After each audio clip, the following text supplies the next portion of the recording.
brother! Guys, over on Through the Gryffindor, we were presented with a simple but absolutely fascinating question by listener Shay Mardis, who asked, what would happen if Harry had asked Cho to the Yule Ball first? Basically, what if he beat Cedric to the punch bowl? Since, it's like it's a dance and there's probably get some butter, I don't know. Victor's gone to go and get drinks. From a punch bowl, almost no doubt. It's possible I'm trying too hard to make that particular joke. We're moving on. But okay, so it's year 4 and Harry finds out that he needs to ask a girl to the ball. Usually, as we know, he dawdles for way too long, and when he finally manages to pluck up the courage to ask Cho to the ball... I just wondered if maybe you want to go to the ball with me? It's too late. Cedric has beat him to it. I'm sorry, but someone's already asked me. But... so close, Harry. And this is an ongoing problem, romance-wise, because despite Cho seeming like she was interested in Harry ahead of time and genuinely feeling sorry she couldn't go with him... I really am. Sorry. And I think she means that, but either way, she ends up having a ball, right? Because it's a... you get it. With Cedric, and they continue dating afterwards, to the point where she's his thing he'd miss most in the lake. Aw. Unless you're Harry, in which case it's more like, aw, darn it. All I gotta save is Ron. No, I'm waiting for someone else. Go ahead, Cedric.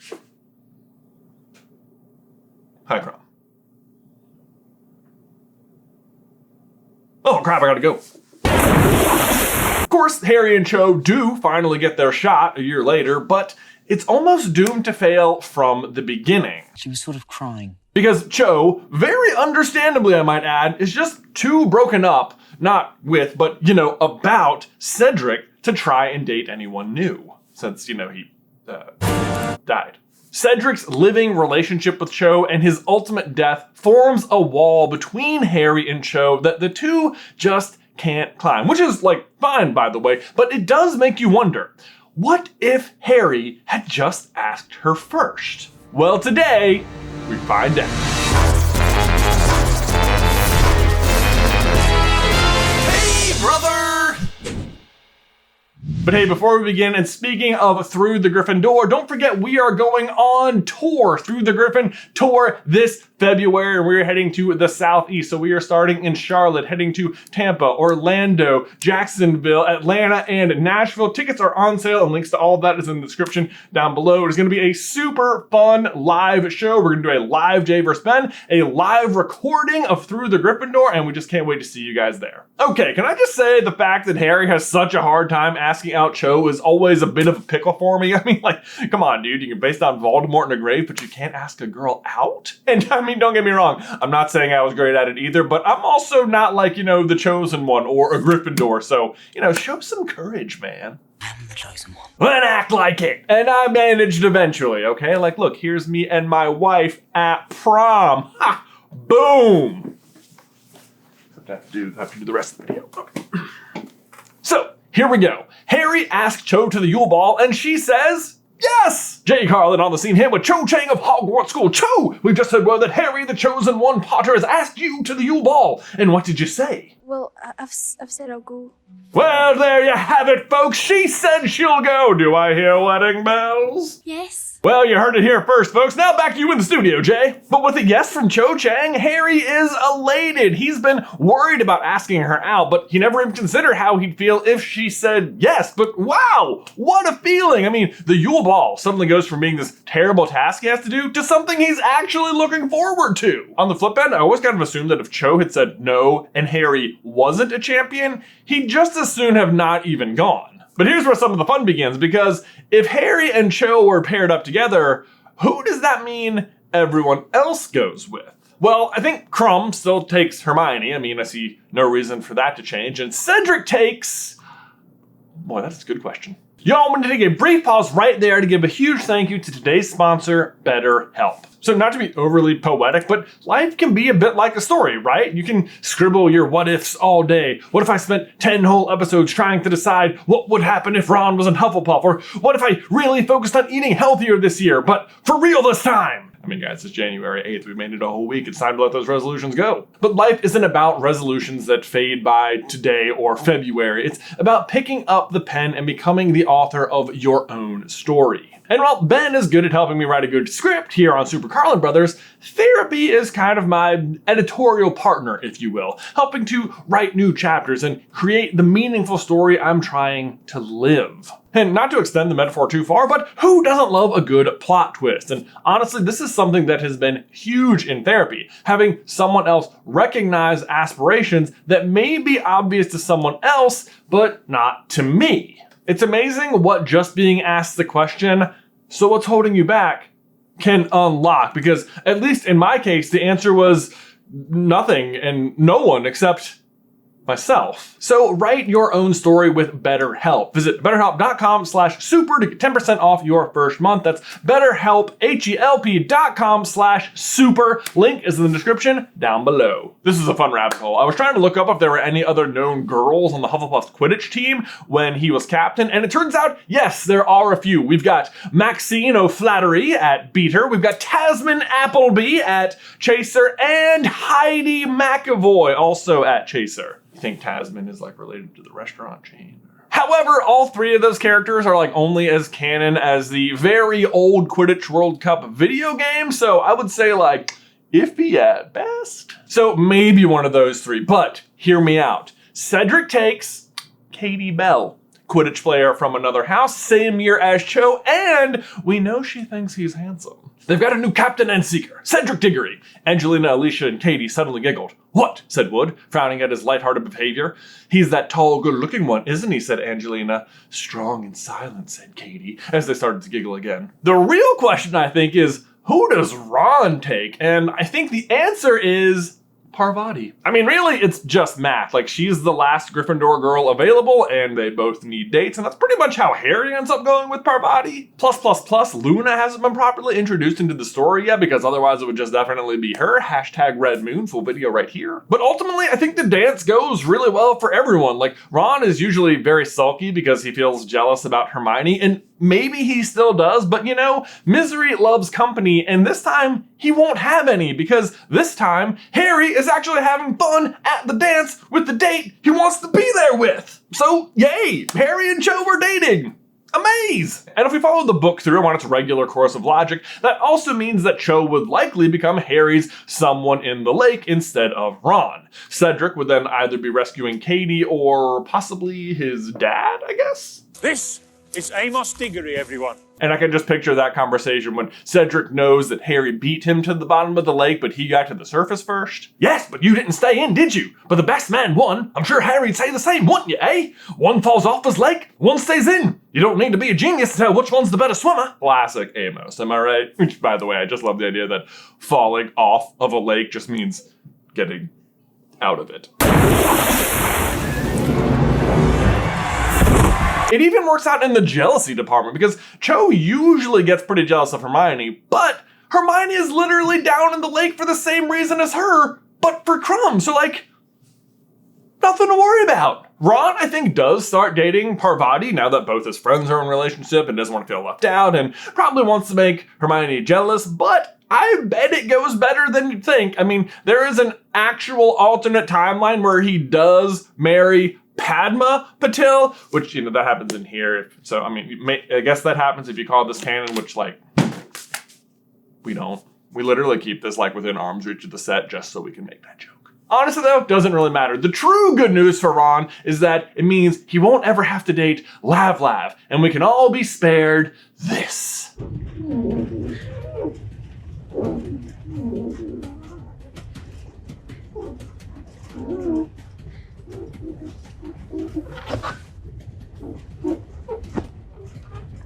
Do you like how I didn't spare you from it at all? Ha ha!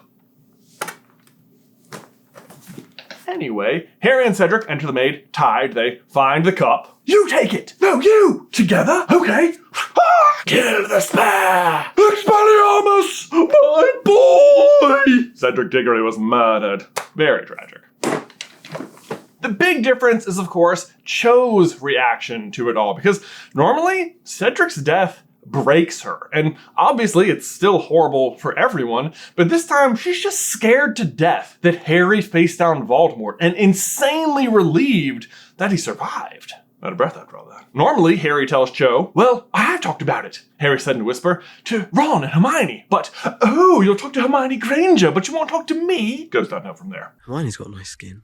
Oh, Harry knows. But this time, Harry will talk to Cho about it, and if anything, it probably ends up bringing them, much closer together. Which brings us to year 5 for Harry, and here's where things really get interesting, because as usual, the Ministry doesn't believe Harry, which means Umbridge is a problem, which means Dumbledore's army is a thing. But the difference is that when forming the DA, Cho doesn't need to bring along Marietta Edgecombe as a support animal this time. Or, I don't know, maybe Marietta does still come, but this time it's in a much more supportive way since she's probably spent more time with Harry, what with him dating her best friend and all. But either way, the point is, Marietta never turns them into Umbridge, which means Dumbledore never has to take the fall for Harry and never has to leave the school. And that is a pretty big change because it means when Voldemort finally puts his big plan into motion to lure Harry to the Ministry, there are still Order members left at Hogwarts. It means that Harry doesn't get caught using Umbridge's fireplace because he can just,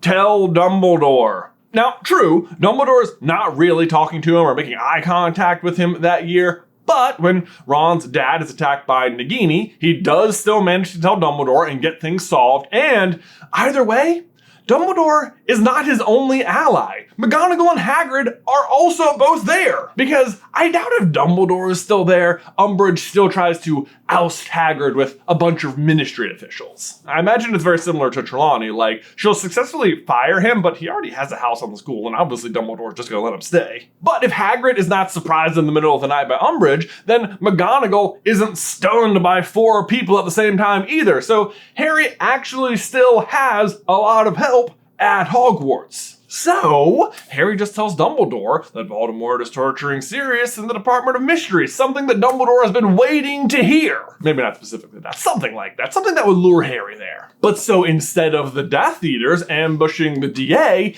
it's the Order of the Phoenix ambushing them. But that's when Voldemort's all been like, whoa, I've been plotting this for way too long for it to fail. So, as usual, he decides to show up, so maybe he can just take the prophecy personally anyway. But of course, if Voldemort's gonna be there, then Dumbledore's gonna be there, and they're gonna have their big duel. Fire Snake! Water Ball! He's back! And of course, the Death Eaters are captured, and Sirius survives.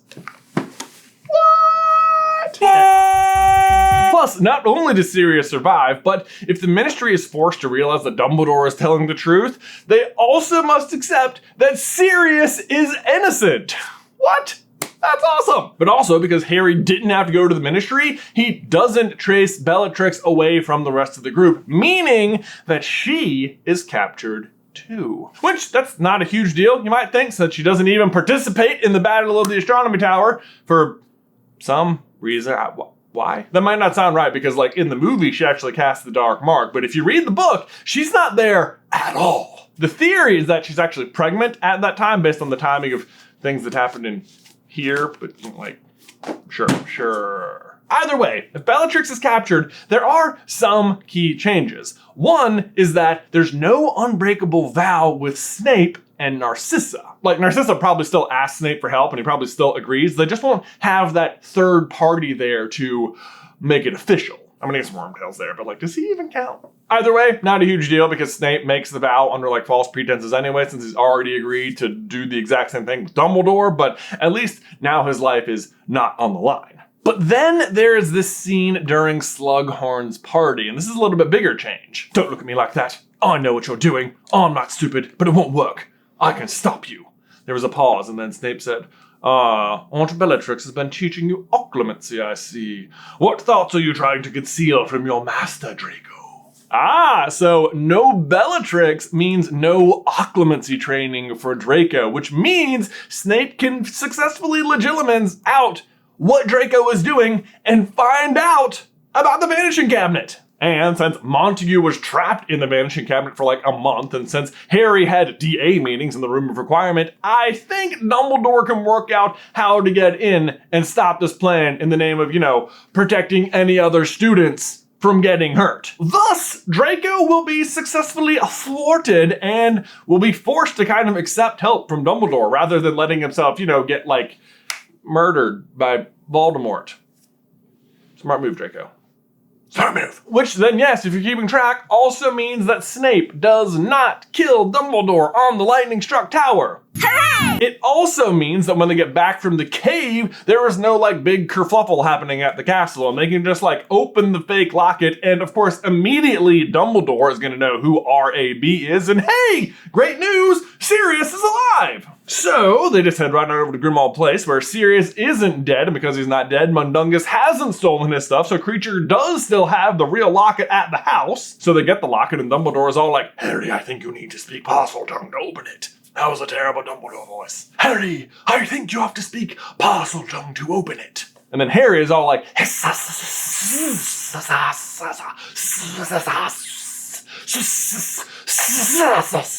open is actually a really, really long word in Parseltongue. You wouldn't understand. So they open the locket and they just have the sword on hand and boom! Lock it down. Not that I think you even need to open it, but I really wanted to do the hissing joke, so. Also, remember 2 minutes ago when Dumbledore found the vanishing cabinet in the Room of Requirement? Well, guess what's hidden nearby that in the Room of Hidden Things? The diadem. Which I can only imagine Dumbledore does a quick double take and he's like, what? The interview. That's when he didn't think anyone else. Such arrogance. So anyway, yeah, they also just find the diadem very quickly and boom!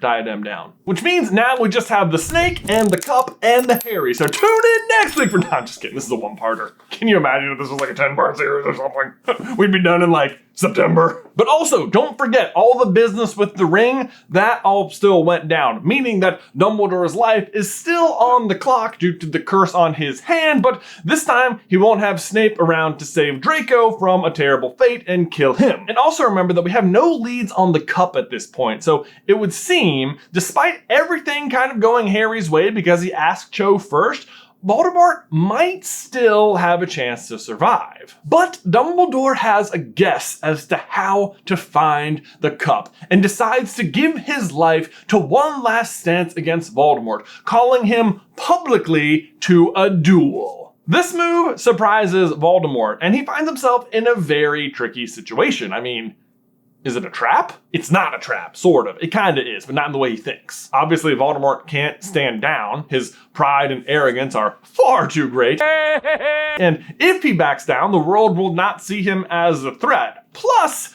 unbeknownst to Dumbledore, he still has the Horcruxes, so what's he even worried about? He doesn't have as many as he thinks.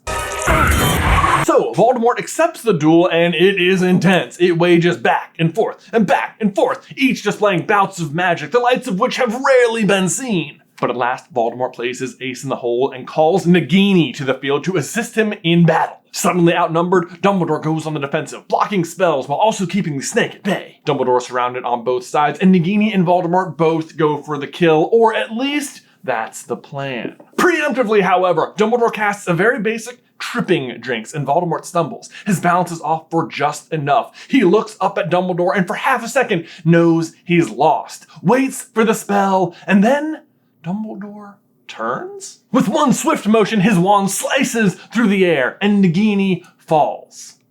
Dead. Outraged and with an extra step to catch his balance, Voldemort rises again and shouts, Avada Kedavra! And much like the snake, Dumbledore falls dead. It should be a moment of total victory for Voldemort, but something is wrong. Something doesn't make sense to him. Why didn't Dumbledore finish him? Why did he kill the snake? Why did he choose the snake? Unless Voldemort panics. Deep in his lack of a heart, he knows he should have lost and can only think of one explanation. Dumbledore knew Nagini was a Horcrux. Could he have also known about the others? The shack, the cave, Hogwarts, Gringotts. he'd have to check them all. However, miles away, one Harold Harry James Potter, his name's not Harold, shares the vision of these locations, and just as Dumbledore intended, learns the location of the final Horcrux. But how are they going to break into Gringotts? Take no safer place, not one, except perhaps Hogwarts.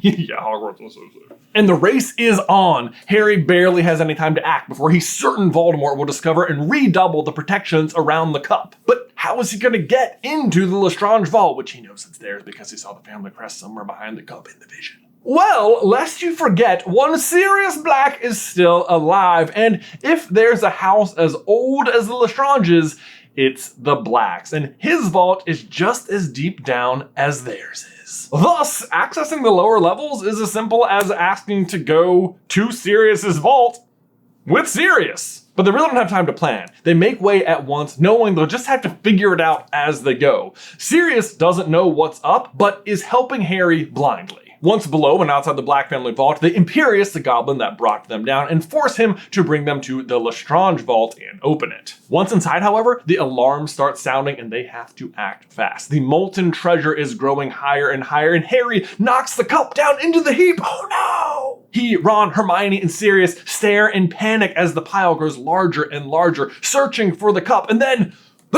Sirius has spotted it, and he dives into the gold with Harry screaming after him, but Ron and Hermione pull him back. Sirius is engulfed in the molten metal, and seconds pass. 5, 6, 7, and then he erupts near the top, cup in hand. He throws it to Harry, who just manages to exit the vault before the treasure consumes him, but as he looks back, Sirius is unable to escape and is swallowed by the vault. I mean, come on, guys, like Sirius was gonna survive 2 what-ifs in a row? And you know how it goes from there. Free the dragon, escape Gringotts, fly to safety. But no, just as the dragon erupts out of the bank, Avada Kedavra! Voldemort, flying of his own accord, is waiting in the sky and slays the dragon with a single powerful spell. The dragon crashes to the ground and Harry, Ron, and Hermione tumble off of it. Voldemort lands, taunting Harry, calling him to come out from behind the dragon's dead body and face him. But all he's met with is a loud clang, and then from behind the dragon, he sees a small, damaged, golden cup flying through the air, landing at his feet. Voldemort lets out a scream of rage as Harry steps out, holding the sword in one hand and his wand in the other. It's over, Riddle. There are no more Horcruxes. It's just you and me. Onlookers crowd both sides of Diagon Alley as the two of them face each other from opposite ends of the street. Harry raises his wand, apparently ready to fight. The sword grasps tightly in the other, and then, without warning, he drops both of them. Voldemort cackles and lets ring again. And we know how it goes from here. Where am I? King's Cross? But I meant to die, and that will have made all the difference. I can go back? Master party. Go ahead. Back on Diagon Alley, everyone gasps as Voldemort stands back up and is downright alarmed when Harry Potter, the boy who lived, stands as well. Care to try again? He taunts, his wand raised for real this time, and Voldemort obliges. Avada Kedavra! Expelliarmus! Really, there's no need for the spell, because this time, Harry's wand responds as it usually does in the Battle of the Seven Potters, aiming directly at Voldemort. The golden flames devouring his spell, his wand, and then him. Voldemort is destroyed. Harry wins. And that is what would have happened if Harry had just asked Cho Chang to the ball first. Jeez, man! What a drastically different ending. And Ron married Parpar. Instead of laugh. Oh, you know what? Yeah, you got it, yeah. Yeah. Not lost on me. Guys, thank you so much for watching today's What If. Don't forget to like the video if you haven't already, and subscribe so you don't miss any future Harry Potter action from us. If you want to find out what if Ron was in Hufflepuff, we just finished a giant 10-part series and edited it down to a big compilation video right here. It is super fun. We cut out all the ads and stuff like that, so if you want to check that out, do so right there. But otherwise, Ben, I will see you in another life, brother.